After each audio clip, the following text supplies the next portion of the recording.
Hey everyone, in this video I want to talk about the grading of students' papers and in particular cultural differences that may be linked to race and how we should consider that when we are assessing writing assignments.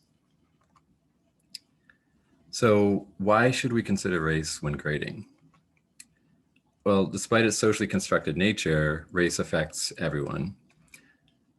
We know that cultural differences are linked to race and that there are cultural differences in what constitutes good writing or good language in general.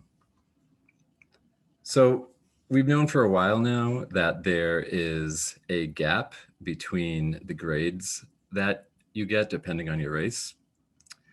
And obviously there are a lot of reasons as to why this may be, but I think one of the reasons might be how these cultural differences are being assessed in grading, and that's what I want to talk about today. So what I'm not going to do here, I'm not going to propose that we should treat anyone differently because of their race, or all I'm saying is I think everyone should be treated equally, which I'm sure you agree. So this isn't about going easy on anyone because of their skin color. It's all I'm trying to do here is acknowledge cultural differences so everyone is treated fairly. So the first concept I want to talk about is linguistic prescription. And this is the attempt to establish rules for preferred or correct language use. And what exactly is preferred or correct is entirely subjective. Language is not as concrete as many like to think. It's not exactly right or wrong or good or bad. It completely depends on your culture, your class, and all these other things that are linked to race. So the purpose of linguistic prescription is, well, presumably it's to create a standardized way of communicating. The idea is that if we are all using very similar language constructs, that we can communicate better because we're all on the same page. So what is the problem with this? So in our culture and in many other cultures, success is typically determined by how well one conforms to the ideals of the dominant social class. And this can include things like traditional family values. In our society, success is determined by status through capitalist wealth, how one dresses, and of course, how one verbally communicates and how well they write. So in order to be successful, we need to conform to this idea of what a successful person should be. However, the problem with this is that when we prepare minority students for this world, we may unintentionally be suppressing diversity, which obviously is not a good thing. So what typically happens is we punish writing styles associated with minority cultures. And we reward writing styles associated with white upper middle class culture. So here's an example of what I'm talking about. So this is a famous quote from Oscar Gamble that has been ridiculed, analyzed, praised, everything you could think of on the internet and elsewhere. And he says, they don't think it, oh, I'm sorry, I'll try that again. They don't think it be like it is, but it do. Now, if we were to translate this into what would be appropriate in white upper middle class culture, you would say they incorrectly believe that this is an atypical state of affairs. But when you think about it, they both convey the same meaning. I don't think anyone would read Oscar Gamble's quote and be clueless as to what he's talking about. It's really straightforward that both of these quotes are saying pretty much the same thing. So let's say you have a student who was raised in a certain culture associated with a certain race, and they happen to communicate in a similar way. Well, typically they get horrible grades. Conversely, the people who speak in accordance to white upper middle class culture get great grades. And this inadvertently contributes to the lack of diversity in upper levels of society. So you can imagine what happens. One person will be less likely to graduate, the other person will. The person who gets A's is most likely to get good paying jobs. The person who does not is less likely. One is more likely to go to college, one is less likely. And this is all due to how we perceive them and what we perceive as success or appropriate writing style. Of course, there's many other factors. This is just one of millions probably, but it's one that we need to be considerate of because I think it's often overlooked. So what ends up happening is this one racial group slowly and systematically gets removed from the pool of people who are able to move forward and progress and succeed in our society. And I think that this phenomenon is one of the reasons why we see such a lack of diversity. So minority writers typically have two choices when faced with this. They could either conform to upper middle class white culture and have their culture suppressed. They have to change something that's intrinsic to who they are, like who they want to be, in order to present themselves in a way that's consistent with what we typically think of as successful. Or they can stick with their culture, write in the way that their culture approves of, write in the way that they prefer, write in the way that they best communicate themselves, and suppress themselves. So they will be graded poorly, and as a result, not get to move forward through all the gates that you have to in order to become an active member in society.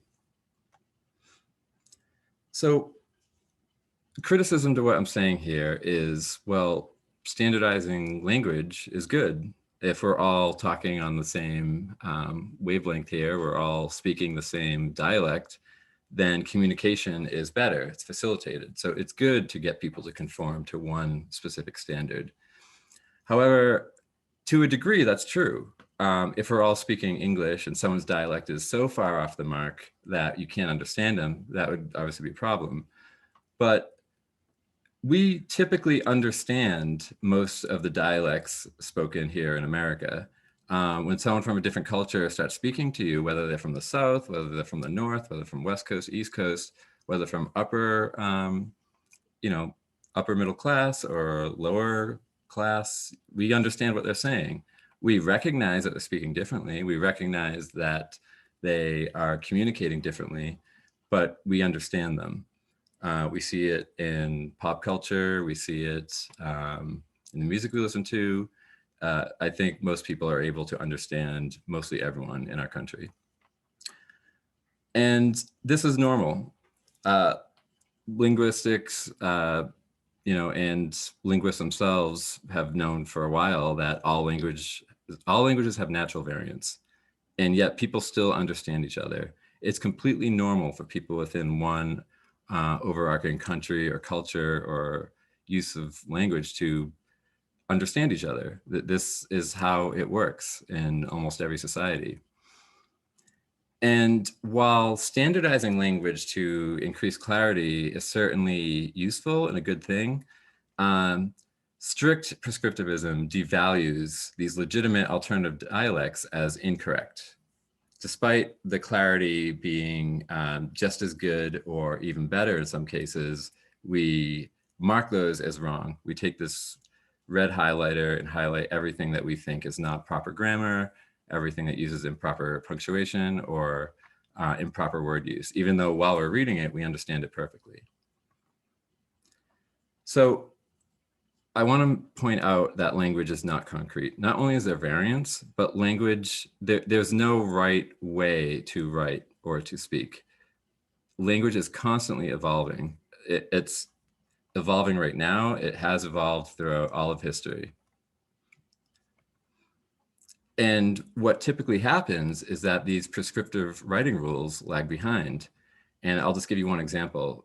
So split infinitives back in the early 1900s or so some English writer guy decided that English should conform to Latin because Latin is beautiful, and we should strive to make our language as similar to Latin as possible. And this is totally logically inconsistent. It doesn't fit with the rules of English. Latin follows a completely different rule set, yet they decided because of this that we should not allow split infinitives. So the classic example is Star Trek, where to boldly go where no one has gone before, according to these theorists, these language theorists, typically not linguists, typically English majors who just decide what is good and what is bad, they think that you should say to go boldly, which when we say that out loud, it sounds actually really awkward. It seems to flow so much better and is so much more clear when we say it in the way that it's spoken in Star Trek. And here are some examples of how language is not this like constant construct that we should strive for to maintain as, you know, being the correct way to speak. So these are 4 examples of the same phrase and how English has evolved, where I can't even interpret what the first one is. So if these language purists were trying to keep language in this constant state, eventually they would be the only ones speaking this way. The world and society and culture would move ahead, leaving them behind.